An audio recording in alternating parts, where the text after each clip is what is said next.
Então, hoje a gente vai ver alguns conceitos que são importantes vocês saberem dentro da saúde coletiva. Então, a saúde coletiva, gente, ela não é só na atenção primária, ela vai estar no âmbito de todos os atendimentos da fisioterapia, desde o setor primário até o setor terciário. Então, vocês precisam incluir a saúde coletiva, a prevenção e a promoção da saúde em todos os aspectos fisioterapêuticos que vocês queiram trabalhar. Então, a gente fala muito de doença, né? Mas a gente precisa entender o que é a saúde, né? Tem gente que pensa que a doença, ela é somente a ausência da saúde, né? É você ter alguma patologia, mas na verdade não. Você adoece se você não tiver com o seu psicológico ok. E daqui a pouquinho, o seu psicológico ele fica tão afetado que daqui a pouquinho o seu corpo sente, vice-versa, né? Você tá tão doente fisicamente que depois o teu psicológico ele começa a adoecer. Então acaba sendo uma cascata, uma cadeia. Então, ao invés da gente bater na tecla somente da doença, a gente precisa bater na tecla da saúde. Então, eu coloco muito esse exemplo aqui. Vocês acham que essas duas crianças obesas, elas têm mais saúde do que esse paciente que está numa cadeira de rodas?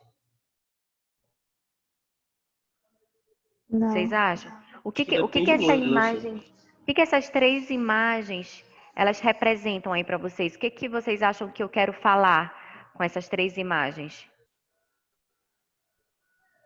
Que cada paciente tem a sua especificidade, professora? Exatamente. Que mais? O que isso aí representa, o que vocês visualizam? Aqui a gente tem as extremidades, né? A obesidade e o raquitismo, né? Essa magreza intensa. E aqui embaixo a gente vê um paciente numa cadeira de rodas, mais feliz, transparecendo felicidade. No caso, que precisa de uma estabilidade entre não muito Como, elevado Vitor? e nem pouco. Sempre se Repete para mim. mantém em uma média. Repete para mim, Vitor, que falhou a tua voz, por favor. Nessa imagem, tipo, que se mantém uma média, nem sempre está muito gordo e nem muito magro, vai diferenciar as coisas, mas sim tá em algo que para mim seja confortável, no caso. Sim, é você entender o que te faz doente. É você entender o que te faz feliz, né? A gente vê essas duas crianças, elas estão extremamente obesas. A gente sabe que psicologicamente elas estão felizes, né? Mas em determinado momento o corpo delas vai adoecer e muito provavelmente o psicológico delas também vai adoecer. E aí a gente vê essa criança lá em cima com raquitismo, provavelmente passando fome, numa tristeza profunda. Então é uma criança doente, não só fisicamente, mas psicologicamente, por toda a qualidade de vida que ela deve levar, por todo o aspecto do ambiente em que ela vive. E embaixo a gente vê um paciente que lida muito bem com a sua condição física. Então, ele tem um psicológico bom, o que faz dele uma pessoa saudável. Assim como tem pessoas que estão em situação de cadeira de rodas, mas elas não conseguem lidar com aquilo e elas adoecem. Então, a gente precisa entender esse aspecto saúde e doença. A gente precisa enxergar não só a doença para tentar a cura, mas a gente precisa enxergar a saúde desse paciente para que a gente possa promover ainda mais essa saúde, prevenindo assim que ele adoeça. Entenderam? Como um todo, Sim, no caso, né, professora. professor? Aqui. E aí a gente tem algumas teorias em relação ao que é a doença, na verdade, o que gera a doença, né? Quem foi que ficou com a teoria mística? Gabriele, João, Felipe, o Arthur, Aline e a Poliana. Ok. Quem é que vai falar? O João Felipe. Só um instantinho, que eu tô só pegando a minha caneta aqui.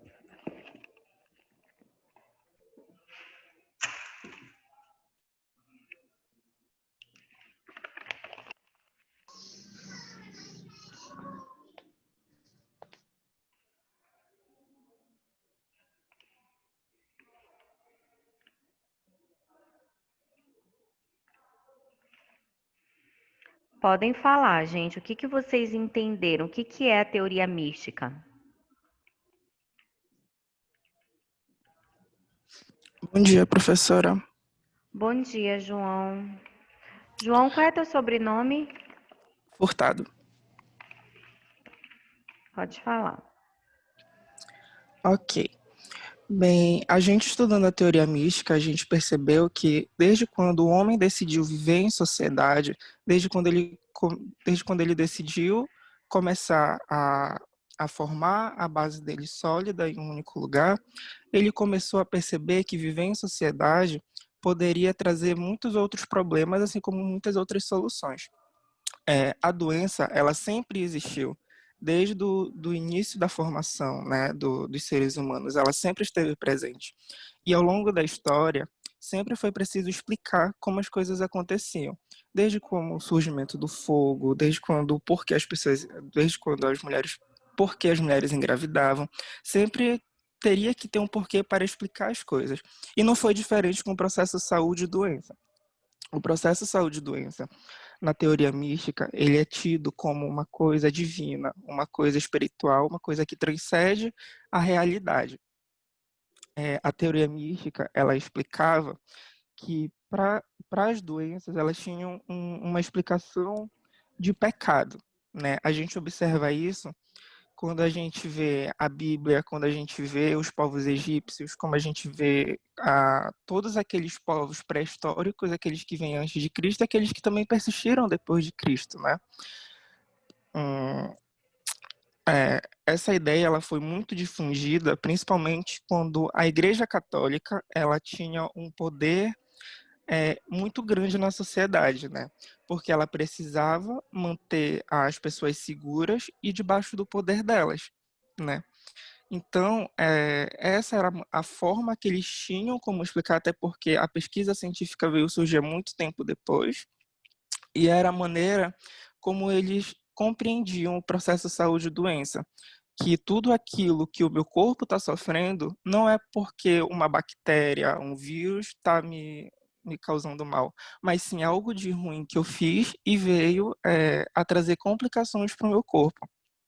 E a gente também tem até hoje, mesmo, né, com todos os avanços que a gente teve até hoje, algumas sociedades ainda usam a teoria mística para explicar o processo saúde e doença. E isso persiste, né? A gente precisa entender como, como acontece, né? Para que a gente também possa trabalhar ali naquele contexto. E é isso. É um tema que é bem curtinho e é bem fácil de entender. Excelente. Alguém quer fazer alguma colocação? Alguém do grupo do João? Não? Gente, então o João, ele explicou muito bem o que é a teoria mística. Então é como se as pessoas adoecessem não porque existe algum patógeno, né, alguma patologia, alguma doença em si, mas porque existe um desequilíbrio de espírito, como se fosse algo sobrenatural. Ainda existe muito essa crença. Eu vejo muito aqui em Belém, tipo, um bebê recém-nascido, o neném ele adoece, aí fala assim, jogaram quebranto, né? A gente vê muito isso. A cultura indígena ainda tem muito disso, né? De serem espíritos que influenciam a doença. E então eles acreditam que você está doente da alma, né, e não do corpo. João explicou absurdamente bem. E sendo muito sincera, gente, eu, mesmo não devendo por eu ser da saúde, eu acredito muito. Eu acho, eu não acredito que seja, por exemplo, um espírito ruim, que seja algo que você está pagando pelo seu pecado. Não é isso, tá? Tipo, que o homem não depende, que não depende só do homem a cura. Eu acho que depende da pessoa, sim, em determinados casos, mas eu acredito muito na doença de espírito, né? Que você precisa estar de bem com você mesmo para que você consiga melhorar, para que você consiga levantar, para que você consiga reagir.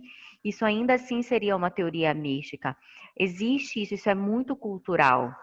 Vocês têm algum exemplo? Vocês querem compartilhar alguma coisa, algo que ainda é dito, que vocês conseguem visualizar, por exemplo, a história do quebranto, que a gente vê muito, né? Existem casas de curandeiros aqui em Belém, né? Então, ainda é muito vivo. É uma das teorias mais antigas em relação à doença e ela ainda é muito presente. Alguém quer falar alguma coisa, comentar alguma coisa sobre a teoria mística? Sim, professora. Por exemplo, tem alguns documentários na Netflix, na Prime Video, que eles explicam muito bem o que é isso. Por exemplo, nos Estados Unidos, eles têm uma comunidade que eles oferecem a cura para diversas doenças, mas de maneira pessoal. Que cada pessoa, estando ali naquele retiro, vai procurar a cura para sua doença de acordo com aquilo que está acontecendo dentro de si. Eu acho que a teoria Legal. mística veio para explicar mais a parte da doença que é psicossomática, né? O nosso psicológico ele tem muita influência sobre o nosso funcionamento harmônico do corpo. Então, quando o nosso psicológico não está bem, quando todas as nossas áreas da vida não estão bem, de alguma forma elas acabam refletindo em uma doença no nosso corpo, Com né? certeza. A primeira aula de oncologia que eu dou é sobre a bioenergopatia. E é exatamente isso, o quanto que influencia a energia que você emite, a energia que você recebe dos outros e a energia que você ingere através dos alimentos. O quanto que essas três energias, elas podem influenciar na tua qualidade de vida, né? Que pode te adoecer ou te deixar saudável. Então, é, é muito isso, é muito esse lado, né? Ainda é muito presente, apesar de ser uma das teorias mais antigas, a teoria mística ela ainda se faz muito presente. Eu acredito é, fielmente nela. Se você não está bem com o seu espírito, com o seu psicológico, você pode sim influenciar para uma patologia no seu corpo. Alguém quer falar mais alguma coisa sobre a teoria mística? Podemos passar. João, muito obrigada. Você foi excelente Professora? na sua colocação. Oi, Obrigada, Vimara. professora. Pode falar. É a É Gabriele que está Gabriele. falando? Isso. Ou é a Vimara? É A Gabi, Gabriele. tá. Pode falar, amor. Essa teoria, além dela ser ainda acreditada por algumas pessoas, ela foi superada, né, pela teoria da unicausalidade. Sim, mas depois da unicausalidade ainda veio a multicausalidade, né? Vocês vão ver que de acordo com a evolução dessas teorias, uma foi barrando a outra. Mas o que eu digo é que uma não anula a outra, porque ainda existem as pessoas que acreditam nisso, né? Exceto, por exemplo, da unicausalidade com a multicausalidade. Tipo, eu acredito que dentre essas, a unicausalidade é a menos verdadeira, muito menos até do que a teoria mística, a gente vai chegar lá. Mas uma não exclui a outra. Mas elas foram evoluindo justamente para mostrar que essas teorias em relação ao que é a doença, ao que gera a doença, vai muito além do que uma única situação, né? Do que uma única teoria, por exemplo. Não é somente o espírito que adoece, né? Não é o sobrenatural. A ciência ela quer explicar exatamente isso, que não é o sobrenatural. Mas a gente precisa identificar todas essas teorias. Dentro da saúde coletiva, Vocês vão ver que a gente precisa respeitar a religiosidade da comunidade em que a gente vai trabalhar. Então, se eu resolvo trabalhar com indígena, eu preciso respeitar a cultura deles. Eu não posso levar a minha cultura para eles, porque eu estou chegando lá, né? Então, eu vou precisar trabalhar de acordo com a crença deles. Então, a saúde coletiva é isso, é você respeitar a cultura, a individualidade, a ética daquele povo com o qual você vai trabalhar. Isso vai acontecer, gente, inclusive em tratamentos específicos, tá? Então, existem tratamentos com pacientes terminais, né, os cuidados paliativos, que eu preciso identificar qual é a crença dele. Em cima disso, o meu tratamento, ele vai respeitar a crença desse paciente. Vocês entendem assim, a importância de vocês identificarem todas as teorias? Se vocês forem numa comunidade em que é uma comunidade extremamente católica, né, ou então uma comunidade que é espírita, vocês não vão poder chegar lá e falar assim, isso aqui não existe, não é verdade, tá? Porque a crença deles é o que eles acreditam. E eu sou muito a favor da fé. Eu acho que o paciente que tem fé, que acredita em algo, ele tem o porquê de continuar naquela luta. Ele tem uma busca, um motivo de continuar lutando. Porque o psicológico Professora, Podem falar. Pode falar. professora, Pode falar, Poliane.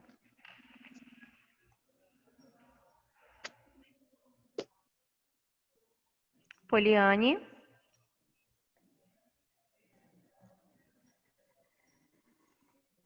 acho que a internet dela não tá muito boa. tu queria falar mais alguma coisa, Gabriele? Não, professora. Não. Poliane, tá de volta, amor? Poliane? Tá, então bora passar. Vou passar para outra teoria, tá? A teoria dos miasmas. E aí a gente já vai evoluindo, né? Quem é que tá com a teoria dos miasmas?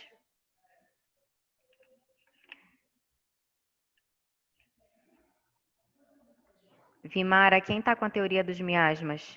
É o João Vitor Silva, a Fernanda, o Joacir, a Bianca, Wesley. Quem é que vai falar? Eu, Carlos, se não me engano. Alguma coisa assim. Pode falar, Vitor. Eu vou começar, professora. O João Vitor Silva. Tá, pode falar. A teoria do miasma, na parte em relação a... Ele se remete mais a quando uma pessoa tem padrões de pensamento. Por exemplo, se eu, em um momento em que os meus padrões de pensamento estão negativos, aqueles padrões de pensamentos vão atingir o meu corpo material e eu vou adoecer, eu vou ficar com baixa autoestima e tudo mais. Do miasma, E Vitor. quando os meus pensamentos padrões são positivos, esses pensamentos vão gerar coisas boas na minha vida. A teoria do miasma, ela relacionava isso, que ao estar pensando, idealizando coisas boas, esses pensamentos atrairiam coisas boas para mim. E está relacionado também ao ambiente no qual nós estamos. Estudos dizem que quando nós estamos em ambientes escuros, sujos, desarrumados, esses ambientes mexem com nossos sentimentos, nossos pensamentos padrões, e esse ambiente também pode nos causar ficar tristes, desanimados, doentes, aonde você está vivendo, no caso. Mas se você está num ambiente alegre, colorido, limpo, arejado, esse ambiente também te traz algo bom, como se ele modificasse seus pensamentos, trazendo coisas positivas.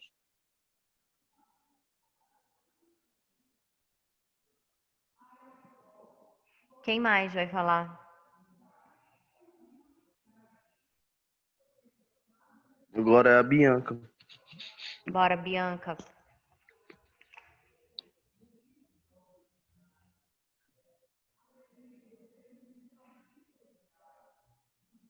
Cadê a Bianca?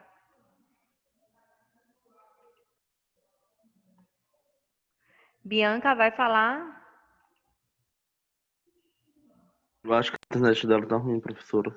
O Carlos ele pediu para eu lhe mandar, para eu lhe falar que a internet dele tava ruim, ele não ia poder participar também, Quem mais que tá vai bom? falar então da teoria dos Agora miasmas? sou eu. Essa Vitor. teoria que eu vi, essa ideia que o Vitor falou Tá. agora é uma teoria dos miasmas mais atual. É Quem tá aquela, falando é o Wesley, é? sim, sou eu. Tá, vai, Wesley. Deixa eu ver aqui. Pronto. Tá, pode ir, Wesley. Tá. Essa teoria dos miasmas que ele falou é a teoria mais atual. Porém, ela já foi dada como, na verdade, ela é mais atual, mas ela entra numa parte mais de espiritualidade.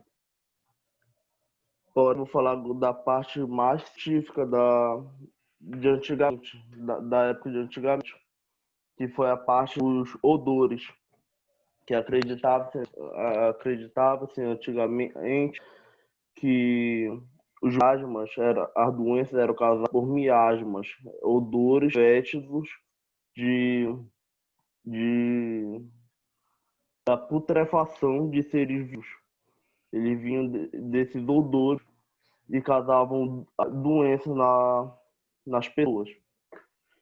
Isso aí se intensificou bastante durante a peste bubônica, quando os médicos utilizavam máscaras em formato de pássaro com ervas aromáticas de dentro e substâncias aromáticas para impedir que o miasma, o fétido das pessoas que estavam morrendo, passasse para ele, ele sentisse aquele odor, ele escape aquele miasma. E outro evento que intensificou, que foi bem relatado isso, foi durante o surto de cólera em 1854. Quando as pessoas elas acreditavam na época também em miasmas. Um grande marco nesse tempo, na era vitoriana, foi em Londres. Aconteceu em 1858, um evento conhecido como Grande Fedor. O Grande Fedor ele foi um exemplo bom disso, que quando no verão, em junho de 1858, em Londres, o rio da cidade secou e todos os projetos humanos e industriais que estavam acumulados durante anos e décadas saíram da água. E aquele sol, aquele calor fez tudo isso soltar os seus odores. Porém, as pessoas acreditavam que as pessoas estavam morrendo de cólera por desse odor. Até que chegou o prefeito da cidade, que o nome era John Snow, e fez um mapa epidemiológico sobre o que tinha acontecido naquela região. E ele percebeu que as pessoas que mais adoeciam eram que ficavam mais no fim do rio. Ele lá ficava numa zona de Londres conhecida como Soul. Essa zona ela era abastecida com a água do rio que passava por uma indústria. Ela recebia lixo industrial e era a parte poluída do rio. As pessoas que estavam mais acima do rio não estavam morrendo tanto de cólera como as que estavam embaixo, nessa região de sul. Portanto, ele conseguiu comprovar o John Snow que não tratava de miasmas no ar. Ele conseguiu quebrar essa teoria com a epidemiologia estudando esses casos. É isso. Agora, que eu tinha que falar sobre os miasmas e os miasmas eram interpretados como as duas eram interpretadas como uma forma de miasmas que se que eram transportados pelo ar para o ser humano. Agora quem vai falar era o Joaci e a Fernanda. Eles estão aí, professora. Eles vão falar? Joaquim e a Fernanda vão falar?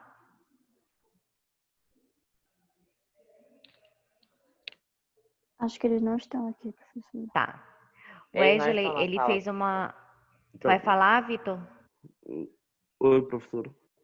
Em relação, vamos supor, atualmente, como o Wesley falou, na qual eu expliquei que é uma versão mais atual do que hoje em dia nós vivemos, é como aconteceu agora na pandemia, que a gente, ao sairmos e não ver o vírus visualmente, algo visual, ao sair de casa, ir no supermercado, farmácia, só de pensar e estar em casa nós nos sentimos mal, porque a gente colocava aquilo na nossa cabeça. E aquilo vinha, tipo, acabava que nos dava febre. Muitas das vezes aconteceu que as pessoas não tinham nada, mas por imaginar e ver as pessoas ficando mal e ouvindo as notícias e tudo mais, se adoeceram por isso. Ok. Obrigada, meninos. Professora, Então, oi, Wesley. professora, Oi, Wesley. a parte do Joaci e da Fernanda era sobre os miasmas na na homeopatia, os miasmas na homeopatia. Tá. Os miasmas Não, na pode falar. os miasmas na homeopatia, a homeopatia ela trabalha com essa parte mais energética e o pai da homeopatia era o Nerman, não sei pronunciar o nome dele muito bem, e ele dividiu em 3 miasmas: a psoara, a circose e a sífilis miástica. A psoara, ela se caracterizava como tipo de miasmas de doenças agudas. Eram doenças muito fortes que davam febre alta, que segundo a teoria, na homeopatia dos miasmas, ela atacava a parte vital do nosso corpo e deprimia muito o nosso balanço energético. Já a psicose, ela ele era uma espécie de miasma que acometia, ele era uma espécie de miasma multifatorial que se caracterizava por excrescências, que era a parte mais voluptuosas na pele, e as excrescências surgiam sobre um terreno já propício. A pessoa já estava com um desequilíbrio energético, quando esse tipo de miasma acometia o corpo delas. E também tem a sífilis miástica, que não tem nada a ver com a sífilis do treponema vírus. A bactéria treponema, da sífilis que a gente tem atual. Os homeopatas da época, eles compilavam uma sequência de DST, de doenças venéreas, que não tinha a mesma etimologia da sífilis, mas eles botavam lá como a sífilis miástica. Hoje em dia ela é conhecida como luetismo, hoje em dia. Ela é conhecida como luetismo. Ela se caracteriza geralmente por feridas e escleroses nos tecidos, esclerose tecidual. Era a forma mais fácil deles enxergarem esse tipo de miasma, os homeopatas. Ok. Professor. Muito obrigada, Wesley. Colocou muito bem a teoria junto com o Vitor. Então, só para vocês entenderem, gente, a teoria dos miasmas foi de fundamental importância para que se iniciasse, né, medidas de saúde pública para o saneamento básico. Então, as pessoas elas adoeciam, né, principalmente ali na Idade Média, né, na Europa, em que eles eram muito sujos, era muito comum que eles não tomassem banho, que eles não enterrassem os cadáveres, tinham muitos pântanos naquela época. Veio a peste bubônica, que eram com pulgas de rato, né, carrapatos em ratos, eram eles que estavam doentes e acabavam passando para as pessoas, que matou milhões, né, de seres humanos na época. Então, graças a essa teoria, a eles identificarem o quanto que a poluição, o quanto que a sujeira, o quanto que a putrefação ocasionava doenças, né, geravam pandemias. E aí eles resolveram mudar, eles criaram políticas de saúde pública para oferecer o saneamento básico para a população. Então, essa teoria foi um marco, né? A teoria do miasma foi um marco para que a população recebesse o saneamento básico nas ruas. Ok? Vamos para a próxima teoria. Obrigada, meninos. Teoria hipocrática ou a teoria dos humores, de quem é? Nossa, professora. Isso. Matheus, Ariane e Everson. Tá.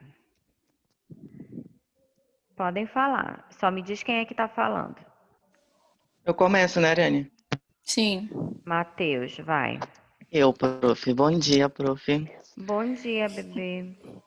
É o seguinte, o processo de saúde e doença, por muito tempo, desde a Grécia Antiga, ela foi vista como muito relacionada ao cristianismo, né? A doença antes era vista como um castigo divino, e isso foi se perpetuando por muitas décadas. Até que Hipócrates, né, que foi o criador da teoria, por isso que deu o nome de teoria hipocrática, ele começou a ver que não era bem assim. Então, tudo que ia muito além do princípio tradicional da época era mal vista pela sociedade, né?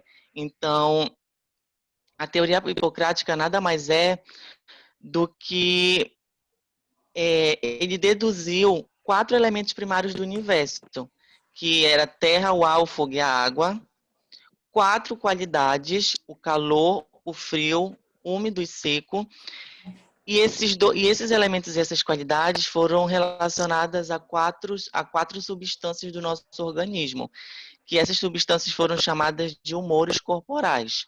Por isso que a teoria é hipocrática ou teoria dos humores, que é o sangue, a fleuma, a bile branca e a bile negra. E a teoria diz que o processo de doença ele é ocasionado a partir de um desequilíbrio de uma ou mais substâncias, de uma ou mais dessas 4 substâncias. Ou seja, a saúde ela era vista como um equilíbrio dessas 4 substâncias.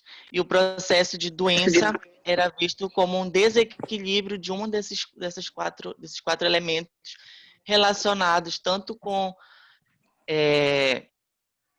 a terra, o fogo e a água, ou com calor, frio, úmido e seco, né? Relacionava com o ambiente.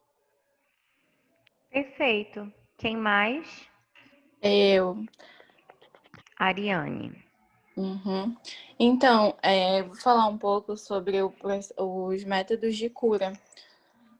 Como o processo de doença se dava pelo desequilíbrio desses elementos e das qualidades, né? No caso que o Matheus falou.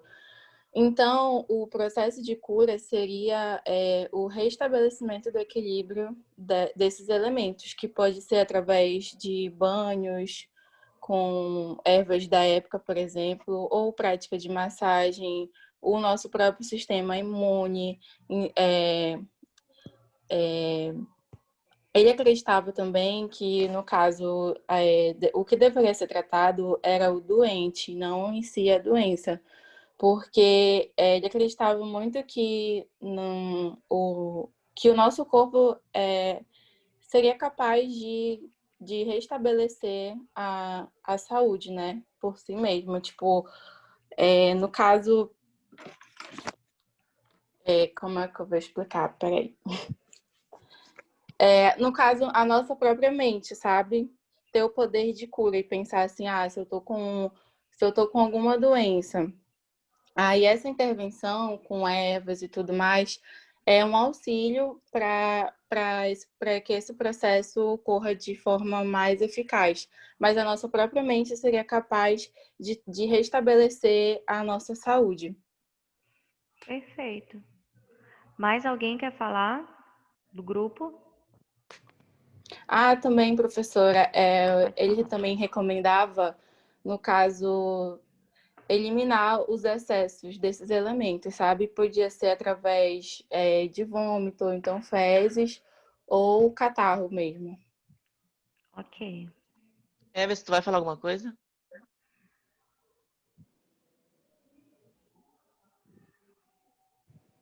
Mais alguém vai falar?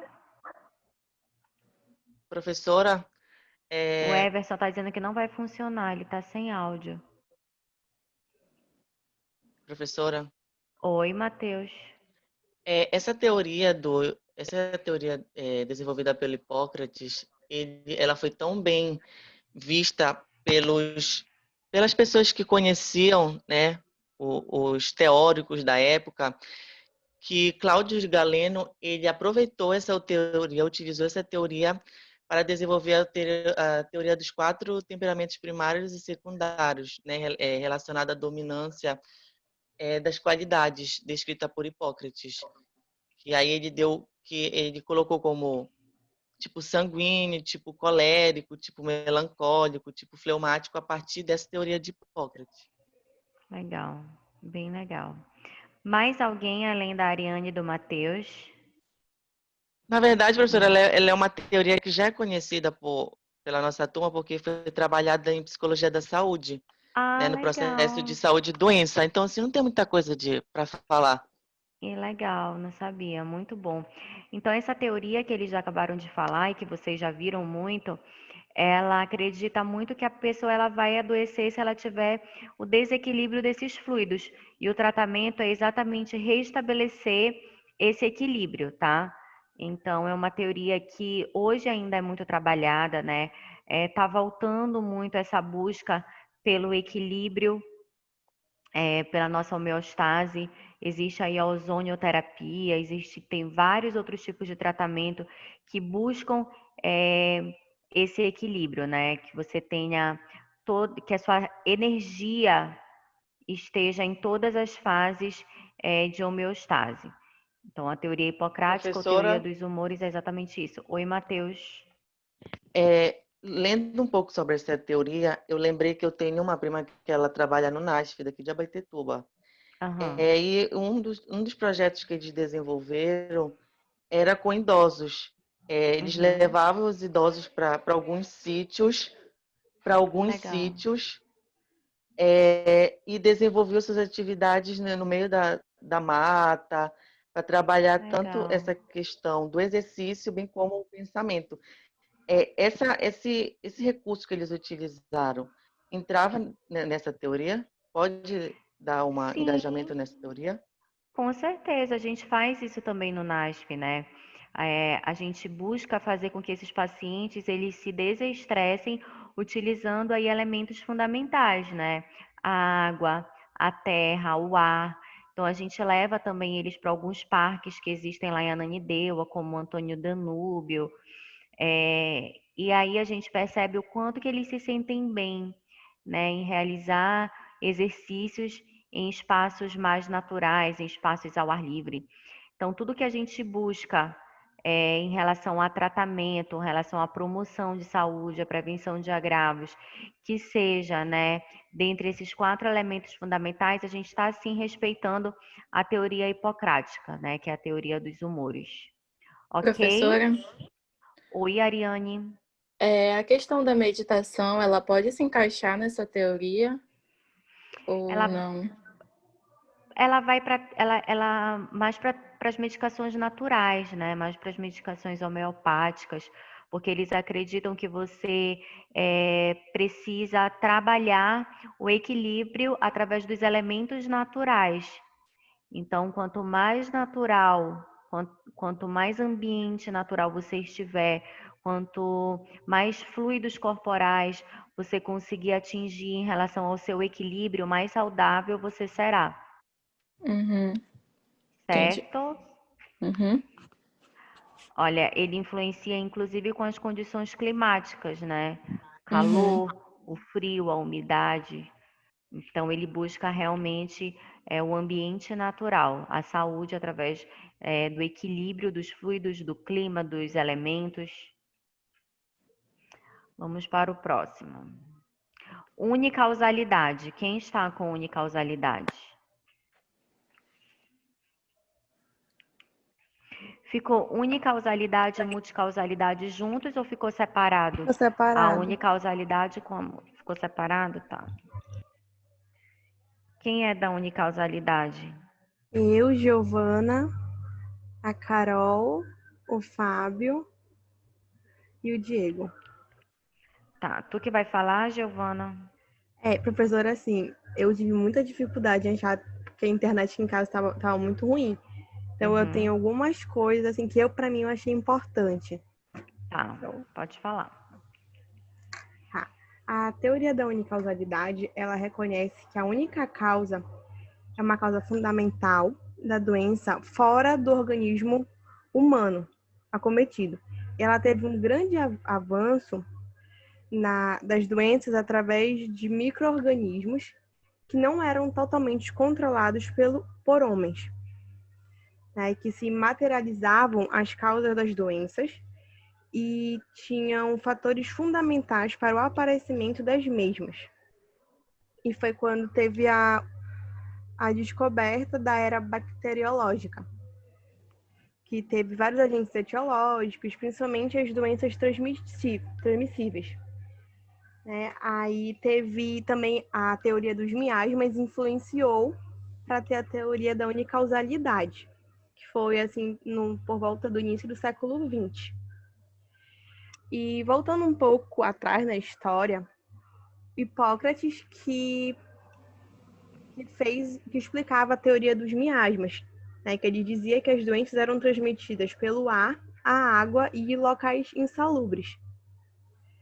E também que ele explicou que para se dar uma explicação racional para a doença e não considerá-la como um fenômeno sobrenatural, que para entender de fato a doença deve-se considerar o modo de vida da população, o modo de vida que uma certa população tem. Como, assim, hoje em dia a gente tem os ribeirinhos, a diferença de vida deles para a nossa, né? E que posso mais falar? Aí foi passando o tempo, a teoria dos miasmas já não era mais assim tão eficaz. E surgiu a teoria da unicausalidade,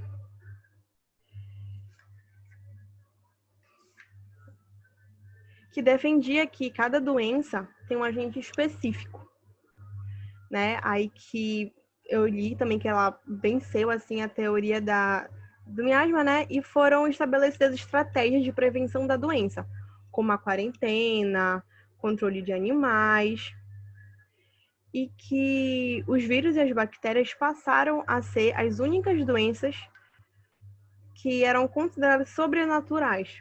Como antigamente não tinha uma explicação clara como hoje em dia, para eles era algo sobrenatural. Assim, eu também li que antes eles pensavam assim, se eu tive isso é porque eu fiz algo que me, não posso falar, que influenciou a ter isso, mais ou menos assim, né? Aí, eu entendi mais que essa teoria ela foi como uma transição, Para mim, eu considero ela mais uma transição da teoria dos miasmas até chegar na teoria da multicausalidade. Não fala da multicausalidade. Não, eu só estou lhe falando que para mim é Sim, como mas se fosse uma isso, transição, né? isso. Aí, a partir do Ele século identificou, é XX, como se ele tivesse identificado que não era exatamente o ar, que como o miasma, a teoria do miasma colocava, que ocasionava a sim, doença, mas os germes que estavam no ambiente, né? sim. Aí, depois disso, né, eles já viram que a teoria da unicausalidade, ela já não explicava algumas doenças como câncer, transtornos mentais e doenças tipo cardiológicas, neurológicas. Aí foi que surgiu a teoria da multicausalidade. Exatamente.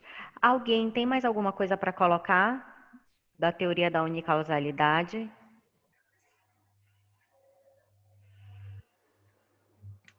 Não? Então, gente, essa teoria ela foi muito importante também porque ela descobriu, né, que existiam micro-organismos, bactérias, vírus, que eram responsáveis por algumas doenças. Mas ela não ficou por muito tempo como uma teoria única da causa da doença, porque não é só vírus e bactérias que adoecem, né? Como a Giovana colocou, existe o câncer, tem doenças crônicas não transmissíveis, como diabetes, hipertensão, doenças metabólicas, hipotiroidismo, hipertiroidismo. Então, não é somente uma causa que te faz adoecer, como germes, bactérias, micro-organismos nocivos, mas é o conjunto das teorias, né? A gente vê a teoria mística, com a teoria hipocrática, com a teoria dos miasmas, com a teoria da unicausalidade, que todas elas juntas vão vir para a multicausalidade. Quem é que é da multicausalidade? Nós, professora Zimara, Jasmine, Ana Caroline, Gomes, e Quem é seria a que vai Natasha falar? também. A Quem Ana vai vai começar. falar? A Ana, Isso. pode falar. Oi, professora, tá me escutando? Tô, Ana, pode falar. Bom dia. Bom Bom, dia. professora, a teoria da multicausalidade, ela se consolidou na década de 60, né? Na segunda metade do século XX. E ela só foi ganhando o espaço da teoria unicausal,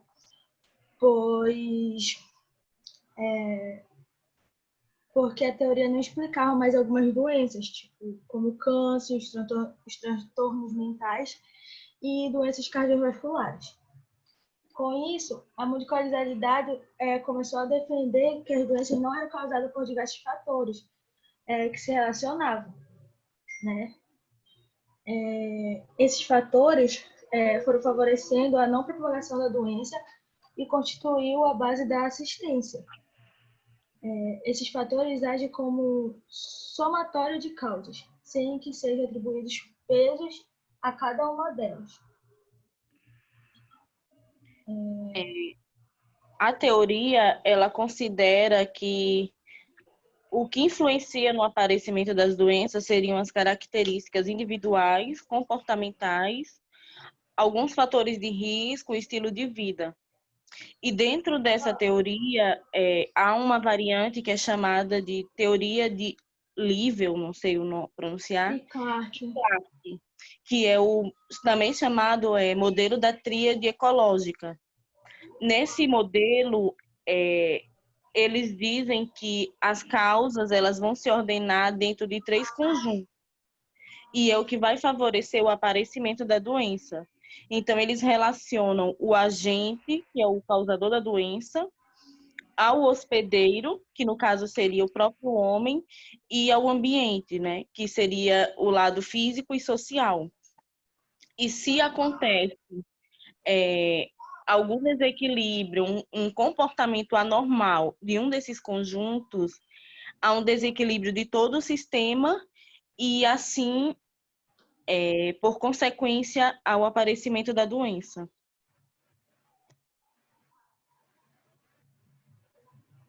Professora, a gente não está escutando. Pode vir. Mais alguém vai falar? Desculpa. A Jasmine. Jasmine, manda bala. A teoria da multicausalidade, ela relaciona alguns fatores causais, como a influência do ambiente, que seria a localização da moradia, as condições, acesso à saúde, além do estilo de vida. Todos esses fatores agem como somatório das causas e eles não atribuem um peso único, tanto que eles são contabilizados ao todo e eles são junto com os fatores sociais e os biológicos do ser humano. Isso. Mais alguém? Não. Não. Então, gente, é exatamente isso. O próprio nome já diz, multicausalidade. Existem vários fatores, várias causas que vai fazer com que esse paciente adoeça, né? Então, tanto agentes externos quanto o desequilíbrio interno vai levar esse paciente a evoluir para algum tipo de patologia. Então, o estilo de vida, a hereditariedade, vírus, o teu comportamento, a tua saúde mental, são fatores que vão aí estimular para que você possa adoecer. É a teoria que hoje é a que funciona em relação ao motivo da doença, ao que é a doença, né? Então, a doença hoje ela é tida como um desequilíbrio de fatores externos e internos, o que vai gerar você a levar um desequilíbrio também no seu organismo, fazendo com que você possa adoecer ou se recuperar, ou que você tenha uma boa saúde, caso você tenha um bom equilíbrio interno e externo. Então, gente, Christoph Burse, né, em 77, ele definiu aí a saúde como uma simples ausência de doença, que a gente já sabe que não é isso. Existem pacientes oncológicos que têm saúde. Existem pacientes aí que são diabéticos, mas eles têm saúde porque eles têm boa qualidade de vida, eles conseguem controlar o organismo, aquele desequilíbrio do organismo dele muito bem. Então, em 2001, né, Lenar definiu que o estado físico e mental em que é possível alcançar as metas vitais em dadas as circunstâncias. Então, é um estado relativo de equilíbrio de forma e função do organismo, o que resulta aí do seu ajustamento dinâmico satisfatório às forças que tendem a perturbá-lo.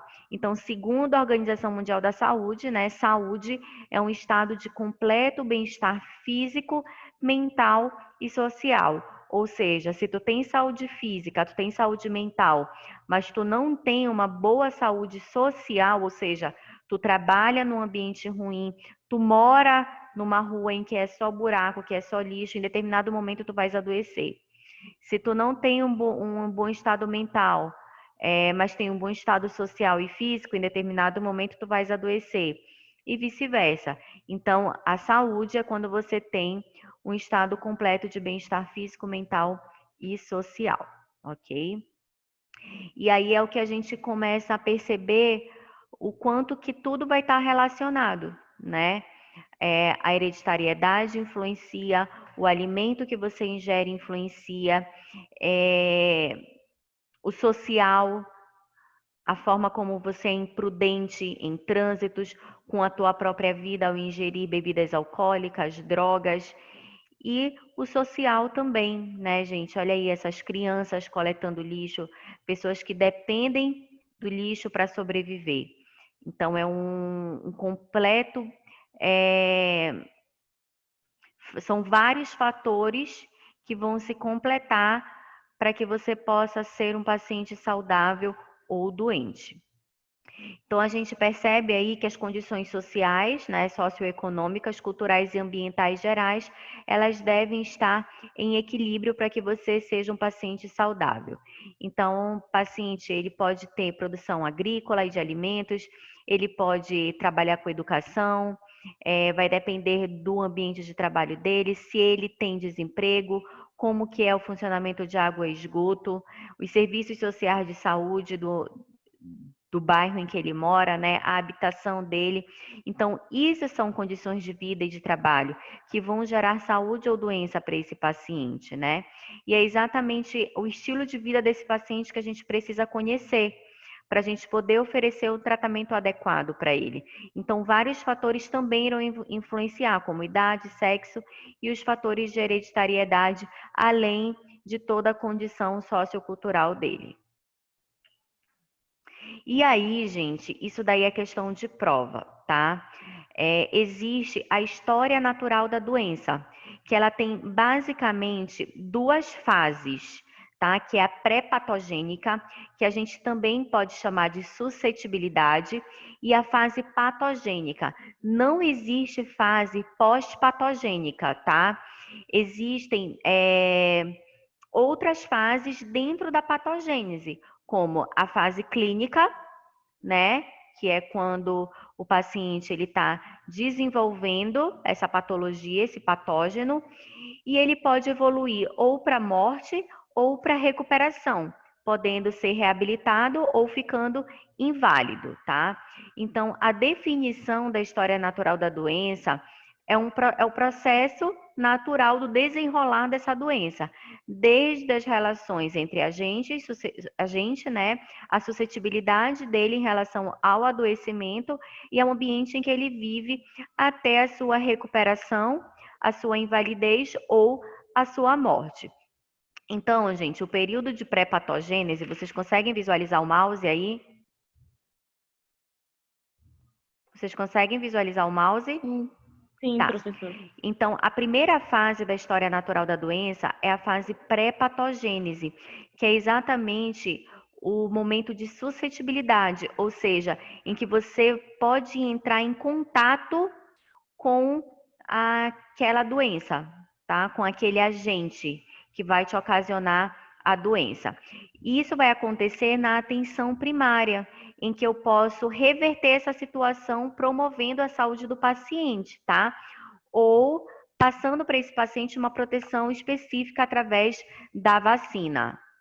Então, aqui, na suscetibilidade, é uma fase em que eu posso, sim, prevenir que ele adoeça. Só que ele pode evoluir para patogênese, em que a gente vai ter aí a fase clínica, em que há a fase, antes da fase clínica, a fase pré-clínica, que a gente chama de patogênese precoce, em que vai acontecer exatamente na prevenção secundária, onde ele vai conseguir encontrar o seu médico para fazer o tratamento adequado, né? É um momento ali de cura, em que há um diagnóstico precoce, em que há uma limitação do dano. Então, quando a gente fala em prevenção secundária, em atendimento secundário, a gente já vai oferecer para esse paciente um tratamento adequado numa fase clínica, em que ele não precisa se hospitalizar, em que ele pode fazer tratamentos em que ele vá aí se curar, tá? E aí ele pode evoluir esse patógeno, tá? Tendo aí a doença mais avançada, com as complicações, em que já vai haver uma prevenção terciária, em que ele já vai para uma UTI, em que ele já vai ser hospitalizado. E ele pode se convalescer, ou seja, evoluir de uma forma pior, mas ele pode também se reabilitar. Ou ele pode evoluir para a morte, ou também ficar com algum tipo de invalidez. Apesar de se recuperar, ele pode evoluir para um estado de invalidez. Então, aqui nesse quadro, eu tentei mostrar de uma forma mais clara para vocês. Então, eu tenho dois períodos, o pré-patogênico, né, ou pré-patogênese, e o período de patogênese. Então, o período pré é antes dele adoecer, ou seja, é quando eu consigo, enquanto profissional da área da saúde, prevenir algum tipo de agravo, né? Enquanto que no período patogênese é o curso da doença no homem, ou seja, ele já está doente.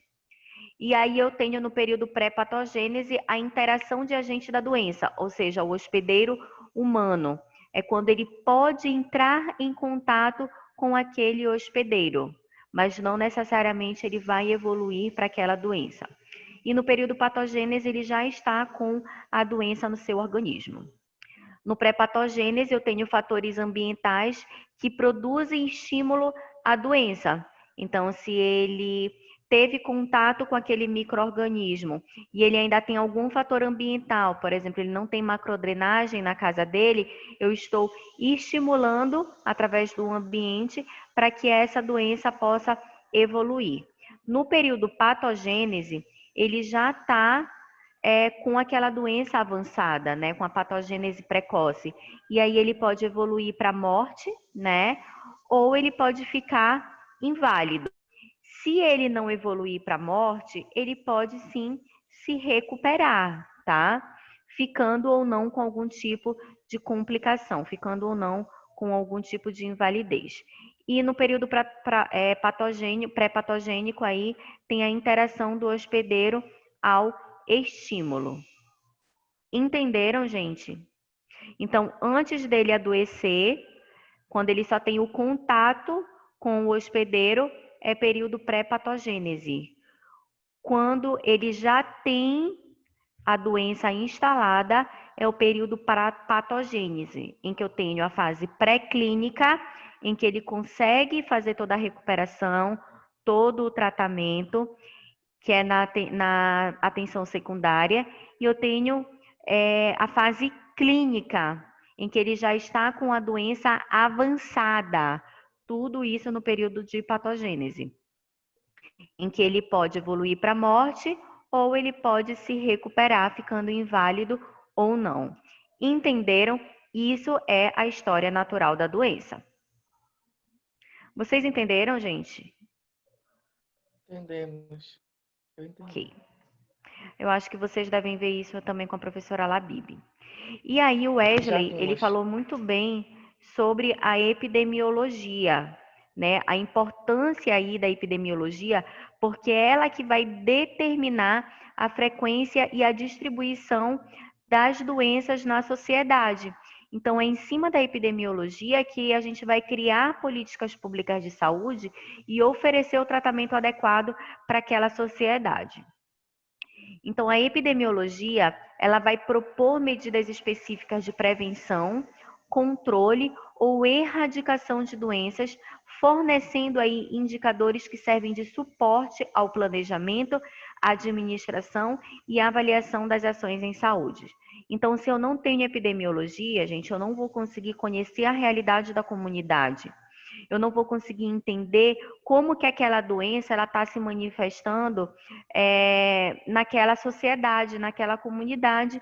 Eu não vou conseguir oferecer um tratamento adequado. Então, a epidemiologia ela vai me dar dados, ela vai me fornecer informações de fundamental importância para que eu consiga trabalhar da melhor forma possível aquela patologia que está se fazendo presente naquele momento, naquela determinada sociedade, naquele bairro, naquela comunidade.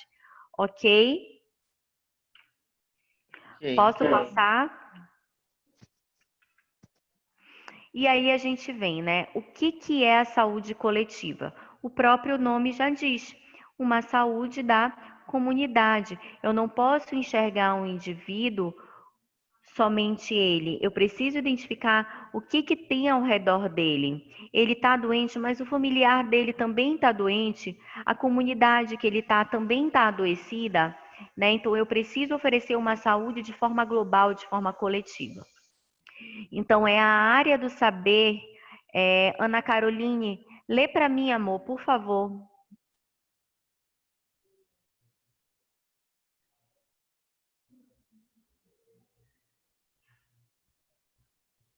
Ana Carol. Vimara, lê para mim, por favor. Área do saber que toma como objeto as necessidades sociais de saúde, e não apenas de doenças, os agravos e os riscos.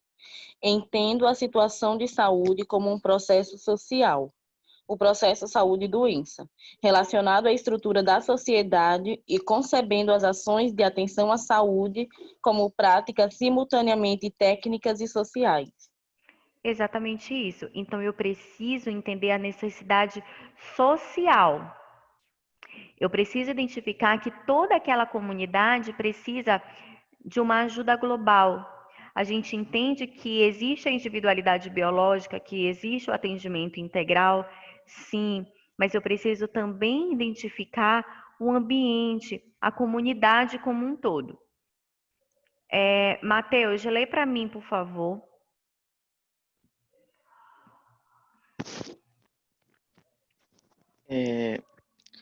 É uma expressão que designa um campo de saber e de práticas referido à saúde como um fenômeno social e, portanto, de interesse público.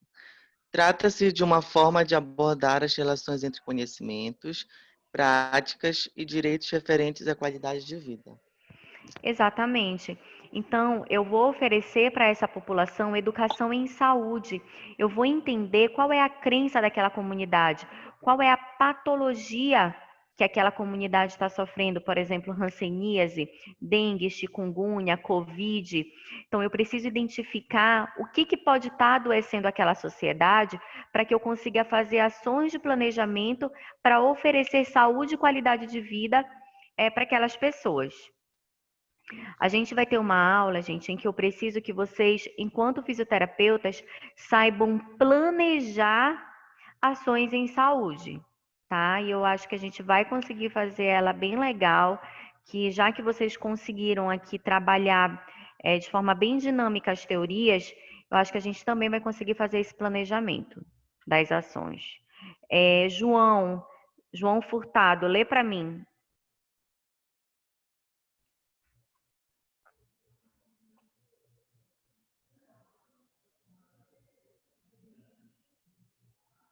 Não está aí o João Furtado? João Vitor, lê para mim então, por favor. A saúde coletiva pode ser considerada como um campo de conhecimento de natureza interdisciplinar, cujas as disciplinas básicas são epidemiologia, planejamento, administração de saúde, ciências sociais em saúde. Ok. Gente, existe uma grande diferença de multidisciplinar, tá? Multiprofissional, para interdisciplinar. Quando eu falo multiprofissional, são vários profissionais, cada um atuando na sua área. Quando eu falo inter, eu falo de união, junto. Então, interdisciplinar são várias disciplinas diferentes atuando juntas, tá? Então, eu tenho a epidemiologia, o planejamento e administração de saúde e a ciência social trabalhando junta para oferecer saúde e qualidade de vida para aquela sociedade. Tá? Então, eu acabei de explicar a diferença do trabalho multiprofissional para o trabalho interdisciplinar. Então, se eu perguntar, vocês precisam identificar. O trabalho multiprofissional são vários profissionais de áreas distintas, trabalhando no mesmo ambiente, mas separadamente, cada um fazendo a sua atuação. E o trabalho interdisciplinar são vários profissionais trabalhando juntos numa mesma ação. Eu vou dar um exemplo para vocês. De um trabalho multiprofissional. Um paciente, uma criança, ela é do interior do estado, por exemplo, Santo Antônio do Tauá. E aí, esse paciente chega até uma clínica para receber um acompanhamento da terapia ocupacional, da fisioterapia e da fono. Aí esse paciente, ele vai passar primeiro com a terapia ocupacional. Aí ele vai ficar 1 hora com a terapia ocupacional. A terapeuta ocupacional, ela já trabalhou vários movimentos de membro superior, movimentos lúdicos, brincou, trabalhou cores, atividades de vida diária. E aí, depois de 1 hora, sendo que esse paciente ele acordou 5 horas da manhã para conseguir chegar aqui em Belém no horário certo da fisioterapia, 7, 7h30 da manhã. Ele está cansado, é uma criança. Aí, depois de 1 hora, ele foi para a fisioterapia. A fisioterapeuta, ela foi e trabalhou mais 40 minutos, membro superior também, porque ela não sabe o que foi que a terapeuta ocupacional trabalhou com ele. Esse paciente ele pode até fadigar o membro superior. E depois ele foi para o fono. E ele ficou mais 1 hora no fono, ou seja, quase 3 horas só para receber o atendimento.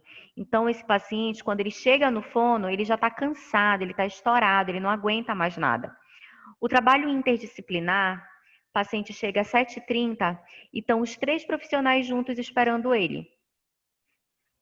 Ele faz a terapia ocupacional, a físio e a fono juntas, no mesmo momento. Enquanto a fono está trabalhando as cores, para ele falar vermelho, amarelo, que cor é essa? A terapeuta ocupacional já está trabalhando atividades de vida diária com ele em relação a essas cores. E o fisioterapeuta já está trabalhando a parte motora para ele pegar esse objeto que elas estão trabalhando. Então, além de ser algo em que vai reduzir o tempo do paciente, o tempo de tratamento do paciente, ele vai conseguir trabalhar de forma completa todos os tratamentos. Isso é um trabalho interdisciplinar. Então, é você realizar uma ação sobre o COVID e tá a nutricionista junto com a farmacêutica e junto com o fisioterapeuta, levando informações importantes de como você deve prevenir, como que você deve tratar uma complicação de COVID, sem que o paciente nem saiba quem é quem. Tá? Então, o trabalho interdisciplinar é você conseguir compartilhar o seu trabalho com outros profissionais da área da saúde. Isso é de fundamental importância na saúde coletiva, na atenção primária. Certo, gente? Quando vocês chegarem no estágio do NASP, vocês vão ver isso na prática, como funciona. É bem legal. Entenderam a diferença do trabalho multi para o trabalho inter?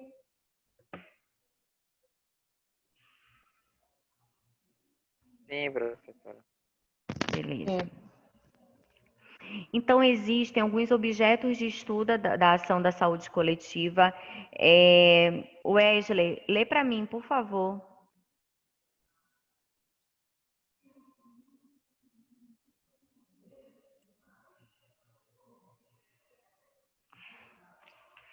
Cadê o povo, hein? Oi, professora. Lê para mim, Wesley, por favor. Essa parte toda? Uhum. Tá. Objetos de estudo Até antes de missão, tá? Até antes de missão? Tá. Antes de missão, pode ler. Objeto de estudo de ação da saúde coletiva. Apoio ao sistema de saúde, elaboração de políticas, construção de modelos, produção de explicações para o processo saúde-doença, intervenção, produção de práticas de prevenção de doença, produção de práticas de reabilitação. Exatamente. Então, dentro da saúde coletiva, eu tenho vários objetos de estudo em que eu preciso realizar para oferecer, de fato, saúde para a comunidade, né? Então, eu preciso construir modelos assistenciais para aquela sociedade, eu preciso ter práticas de reabilitação, de prevenção de doença, de promoção de agravos, entender e explicar para essa comunidade o processo de saúde, qual a intervenção que deve ser feita. Então, gente, a ação de planejamento, ela é sim muito importante para que essa comunidade possa se prevenir de doenças e possa promover saúde. E a missão da saúde coletiva é influenciar a transformação de saberes e práticas de outros agentes, né? Contribuindo aí para a mudança do modelo de atenção e da lógica com que funcionam os serviços de saúde em geral. Nem sempre o que funciona para uma comunidade vai funcionar para outra. Exemplo, adianta eu trabalhar prevenção de dengue dentro de um Greenville? Ninguém vai participar, né? Porque lá eles têm saneamento. Então, eles não é um tipo de sociedade, talvez, que participaria de uma ação dessa. Mas, se eu levar sobre alimentação saudável, eles poderiam participar. Agora, se eu chegar numa sociedade em que está cheio de pacientes com dengue, cheia de crianças, de familiares, de vizinhos tomados, o filho, o pai, o irmão está com dengue, eles vão até a praça, até a igreja, onde eu estiver, para receber essas informações importantes, onde eles buscam medicação, onde eles podem ser atendidos, como eles podem prevenir. Então, eu preciso identificar a problemática daquela comunidade para poder oferecer o plano de ação correto para eles. Beleza? Então, enquanto a prática, a saúde coletiva propõe um novo modo de organização do processo de trabalho em saúde que vai enfatizar a promoção da saúde, a prevenção de riscos e agravos, a reorientação da assistência a doentes. Eu preciso oferecer saúde integral para ele. Não adianta eu fazer uma visita domiciliar e só identificar a problemática. Eu preciso ter plano de ação para que esse paciente possa se recuperar daquela situação atual dele, melhorando aí a qualidade de vida.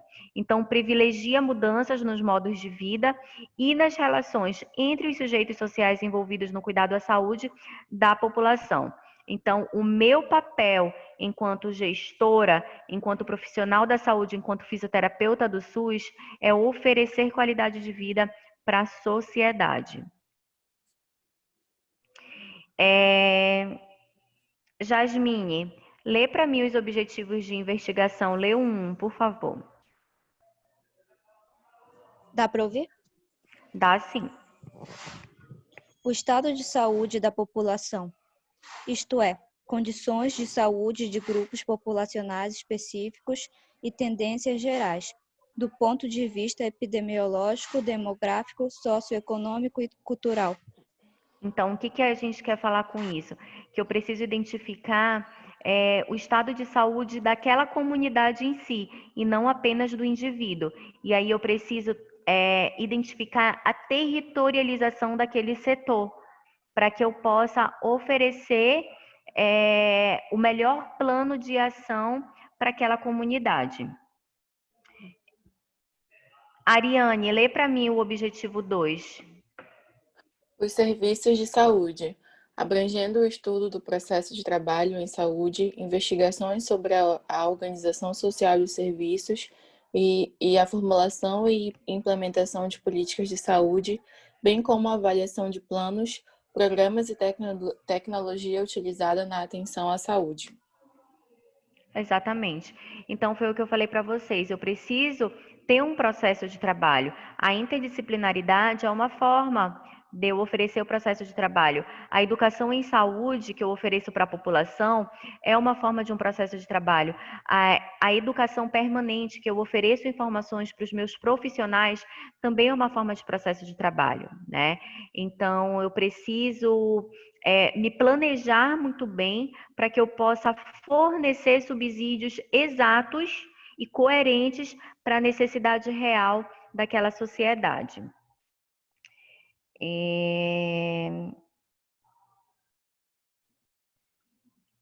Poliane, lê para mim o objetivo 3.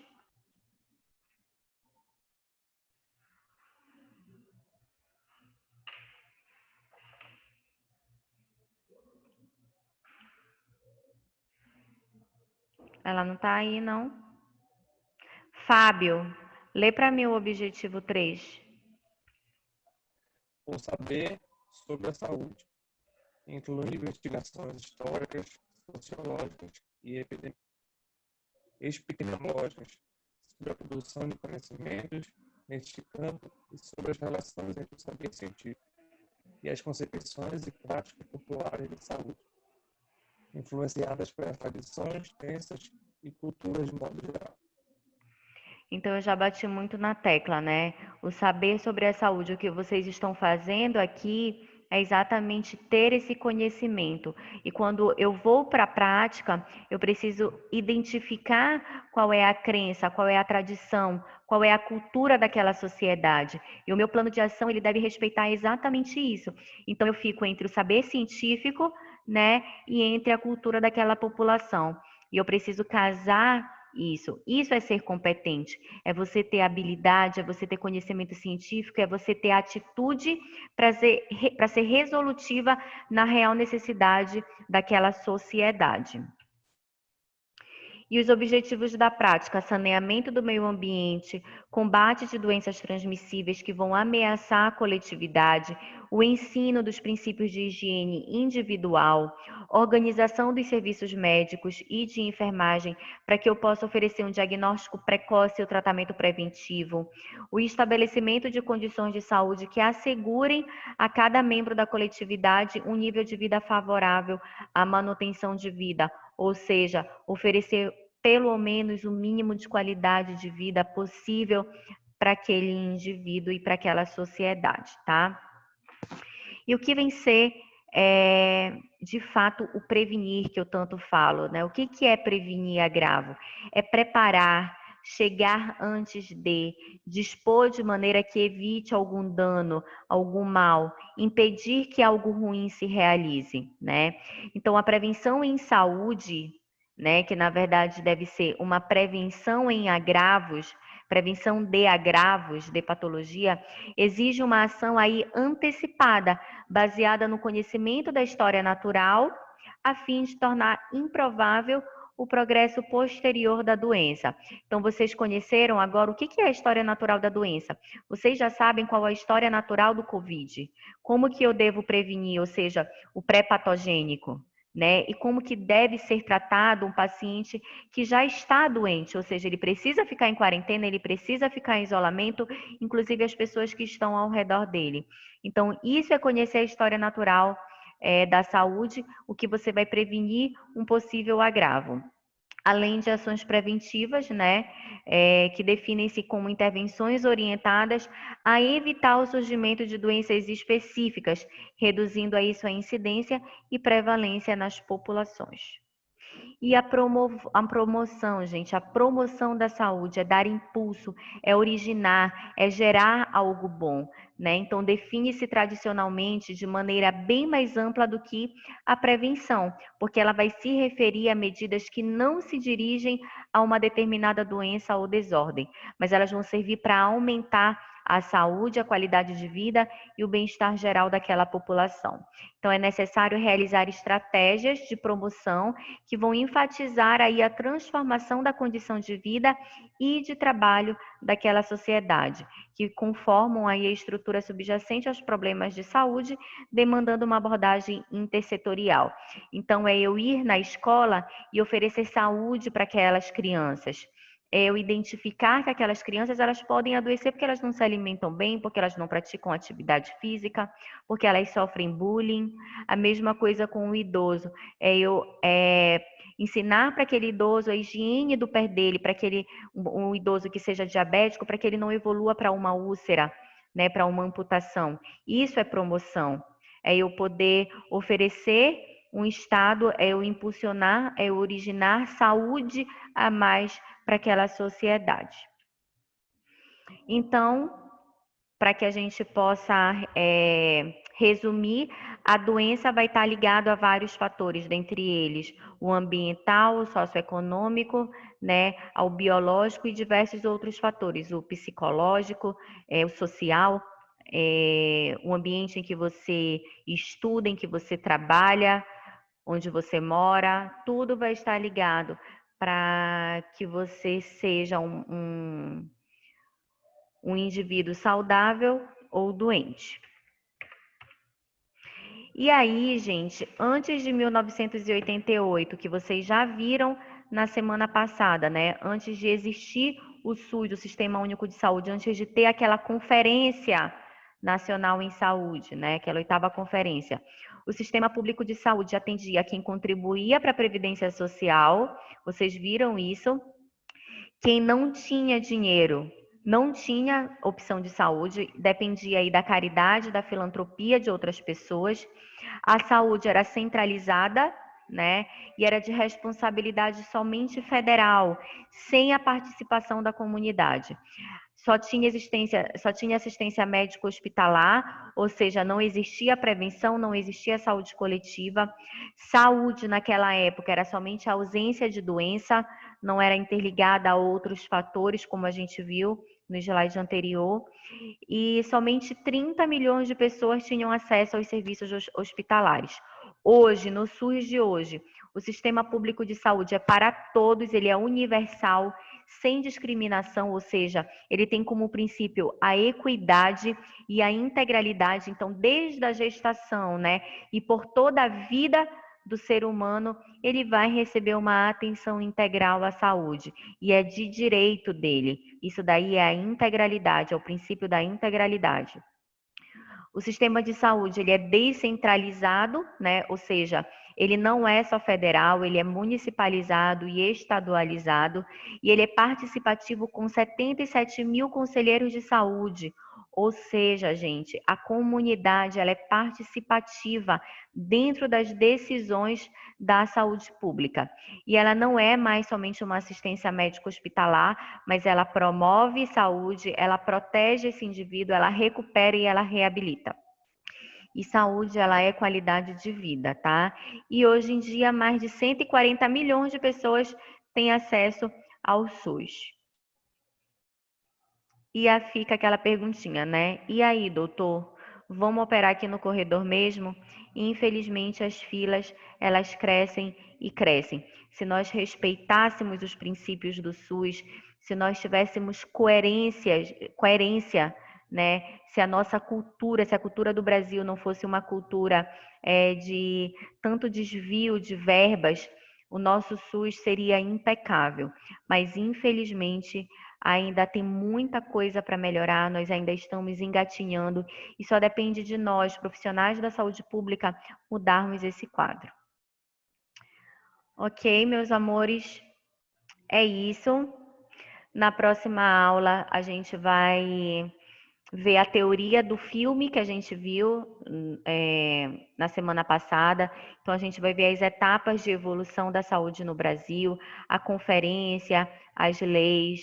Então, não percam, tá? Que é importante para que vocês entendam, principalmente quem quer trabalhar com o SUS, quem quer trabalhar com saúde pública com atenção primária. Professora, Oi, Gabriele. é para mandar a resenha para o seu e-mail? Sim, mandem para o meu e-mail, por favor. Tá bom? Até na quinta-feira da semana que vem. É isso. Um bom fim de semana e até quinta-feira. Tchau, professor. Tchau, prof. Tchau. Até Até quinta. mais.